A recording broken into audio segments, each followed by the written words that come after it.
Hey, what's going on, the YouTube? SEO0320 representing JS. I'm about to do a quick review for Nightwing number 29. This is the part 2 of the Gotham Resistance. It's actually a pretty good issue as well. I'll go ahead and tell you my score, and then I'll go ahead and tell you why. I give this one actually an 8 or 8.5 out of 10. I think that from a story standpoint, like it was a weird thing that was happening when I was sitting there looking at, just the cover art. And like the cover art, it really, to me, identifies where the story is really going to be driven. And I saw, like, in the first one, like, Damian had this weird looking armor and, like, he's fighting this Minotaur. And then, like, you got, like, Nightwing in this one, like, he's fighting this ice giant. And so I was kind of like, where is this coming from? And you got those real answers in this episode, or not this episode, but this comic. You get to figure out, the fact that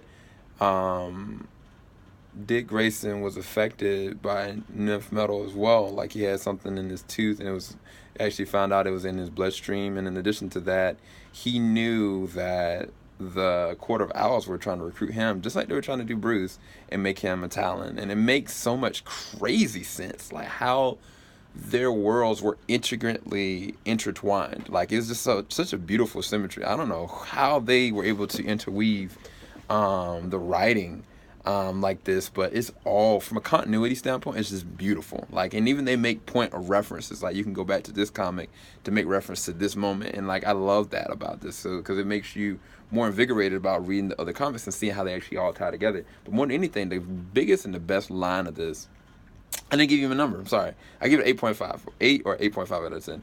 But the biggest and the best line of this for me was when they had just fought this battle, and like, Nightwing was processing in his head, like how Batman used to say, keep the light on for me until I'm gone. And he said that this time, it was like, he said, keep the light on for me. But he said nothing about, until I'm gone, until I come back. And so it's like, in his understanding, like, Bloodhaven, yes, it's still there, but Gotham is what birthed him. Even though he ran from it, he knew he had to do. And it's like, it just makes you understand that even though Batman's not here, Nightwing can take care of it. Like, he doesn't even have to be Batman, he can take care of it.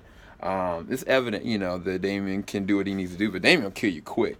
Like, Nightwing is that perfect in-between mesh that makes perfect symmetry for Gotham. So it's really interesting how they all rally behind him. He basically led them over Damian, and Damian kind of took a back seat and kind of listened to his big brother. And, they have like an embrace moment. It was really beautiful.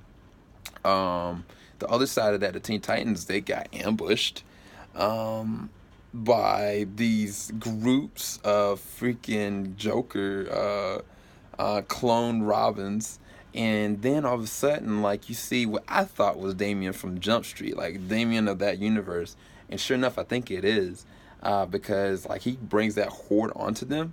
And then the final issue, the final bit of that issue showed, like, Robin kind of being like there's still something more. Like, I think that Green Arrow was kind of like, we need to get above cover. He's like, no, it's not anything about being above this. Like, we have to go through it kind of situation.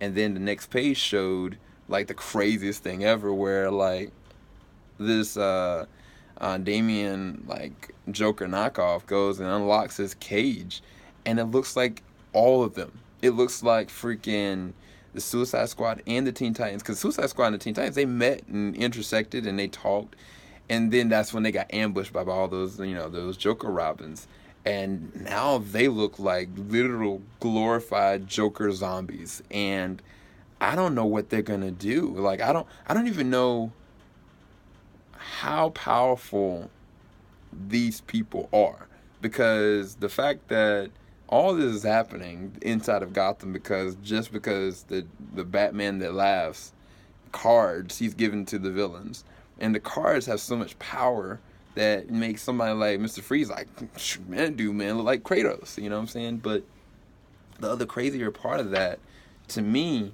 was the fact that these Jokers, are they able to infect people? You know what I'm trying to say? So I think that that's a whole nother thing. So I'm really worried for the team, honestly. I feel like, I fear that by the time this is over with, there will be no heroes. Like, Superman's already out of commission, and so is Wonder Woman, Batman too. And so it's like, you got the Gotham Resistance going on, but they might take a L by the about the fourth part of this. So either way, that's why I give this an 8.5 or 8 out of 10. Hopefully y'all enjoyed this review. Keep it locked. JVS ain't gonna stop. And I'm actually gonna pick up part 3 today. Peace.